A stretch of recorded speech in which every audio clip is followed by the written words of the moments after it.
Last week, Washington Governor Bob Ferguson signed into law Senate Bill 5480, which is called a medical debt protection law. This is a terrible bill that's going to be very harmful for hospitals and the healthcare industry at large.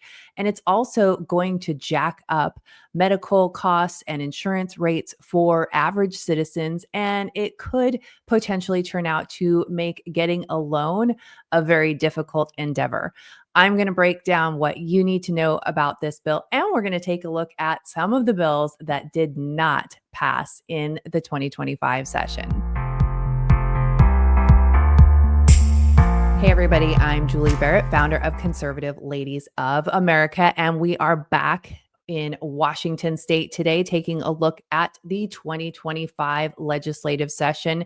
Throughout the legislative session, every week we put out a weekly kind of a hot list of bills for people to sign in. So every weekend we would put out a list for the week ahead for people to sign in pro or cons on some of the bills. And I decided as I was preparing the video to tell you about Senate Bill 5480, this Medical Debt Protection Act, there were a lot of bills that were included in the week that we put out our call to action on this bill that actually didn't pass. And so I wanted to deliver some good news for you along with the bad news about this garbage bill. So let's start off with the bad news and we will end on a good note here. Let's take a look at Senate Bill 5480. This bill was sponsored by Senator Marcus Riccelli, who is out of the 3rd Legislative District, which is in the Spokane area. And basically what this bill does is it doesn't allow medical providers, hospitals, any kind of healthcare provider cannot send medical debt to a collection agency. This really removes an important lever that the healthcare industry can use to make sure that they're able to collect on debt.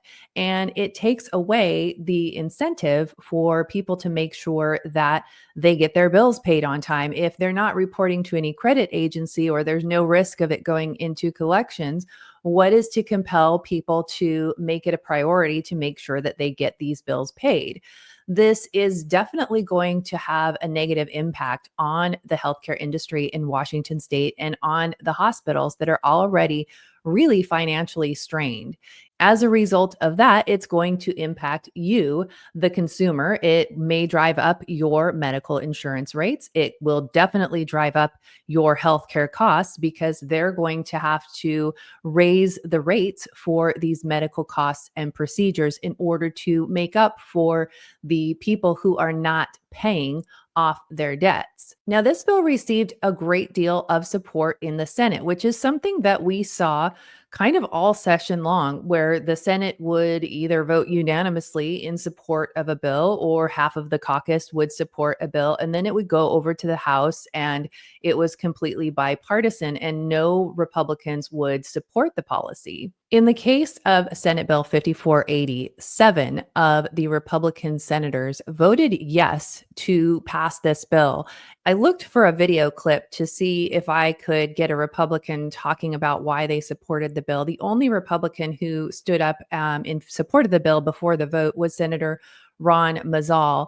And it was kind of a word salad. It really didn't make sense. It didn't provide any kind of compelling reason for why he was voting for the bill. So I didn't include it in this video. But Senator King, Senator Harris, and 4 others, as you can see on this roll call, voted for Senate Bill 5480 to pass. As we move over to the House side, the vote is completely done on party lines. All of the Republicans voted no, with one of the Republicans excused from the vote. Governor Ferguson signed this bill into law on April 22nd. Senate Bill 54, you stay right there, good. 5480 prohibits the reporting of medical debt to credit reporting agencies. This bill does not erase medical debt, but it removes barriers caused by that debt by lessening the impact to Washingtonians' credit scores. This is important legislation for all sorts of reasons, but medical debt is a huge, huge issue in our state and all across the country, and the impacts of medical debt are well known to this group, but also to many Washingtonians who are no doubt watching this right now. And so getting this legislation through the legislative process, I know requires lots of folks who can help make it happen. So we appreciate everybody here. He mentions before he signs the bill that this does not erase medical debt, but it prevents it from being sent to collections and being reported to the credit bureaus. Now, this is a big problem because that removes the real enforcement mechanism that these hospitals and healthcare providers have to compel people to make their payments. So I think what you're going to see in the Washington healthcare system, once people realize that if they don't pay, there's really no repercussions, there's no consequences for their non-payment, I think you're going to see a lot of people push that to the back burner. If they've got other bills that they're trying to pay at the same time, you're going to see the healthcare industry get stiffed on this. So this is really unfortunate for Washington citizens as far as healthcare goes, because this is definitely going to create problems in the industry and make things even worse than they currently are. Now, I promised some good news. So I want to take a look at our week 4 call to action.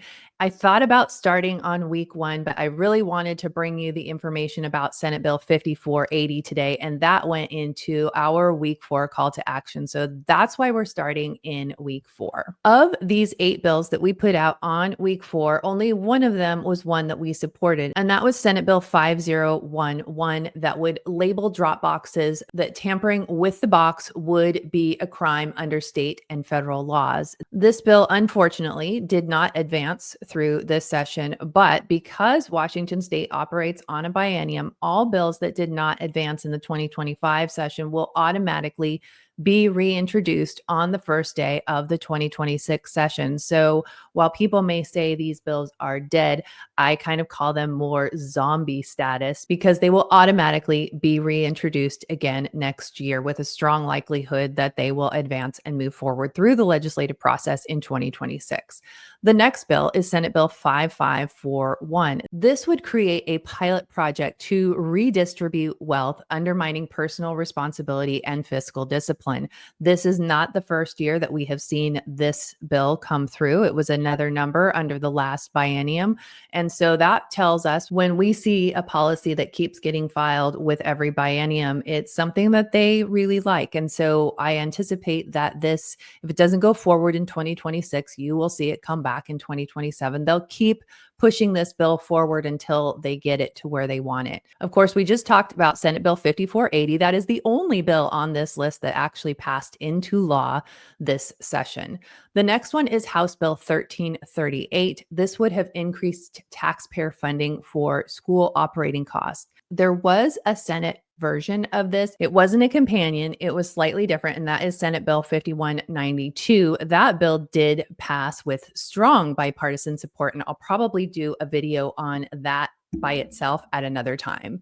The next one is House Bill 1196. This would revoke a person's voting rights only if they are sentenced to the death penalty. So you would have had a lot of criminals, a lot of people who were in jail that would be still able to vote only if they were not sentenced to the death penalty. I'm not sure who was the prime sponsor of this, but I would guess it was Tara Simmons.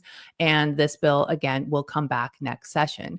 The next 2 bills, House Bill 1710 and 1750, are terrible bills that have to do with elections and voting. 1710 imposes burdensome state oversight on local elections, increasing litigation risks with the state government. It gave the Attorney General really some broad authority over the elections process. This did not pass, and that's a great thing. House Bill 1750 increases state and litigation risks by broadening the criteria for what constitutes voter suppression and vote dilution. This was expanding on the Washington Voters Act of, I think, 2018. So that also did not pass, which is a great thing. Now, everybody remembers the next one on my list, which is House Bill 1504.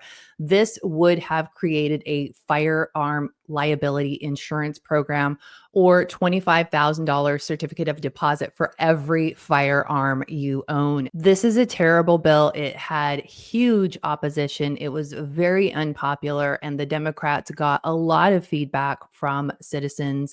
I don't even think it got a public hearing. House Bill 1504 is one that citizens should really keep an eye on and stay vigilant about, because it will be introduced again next session. And I think that this is a big priority for the Democrats, especially Patty Kuderer, who is now the insurance commissioner in Washington state.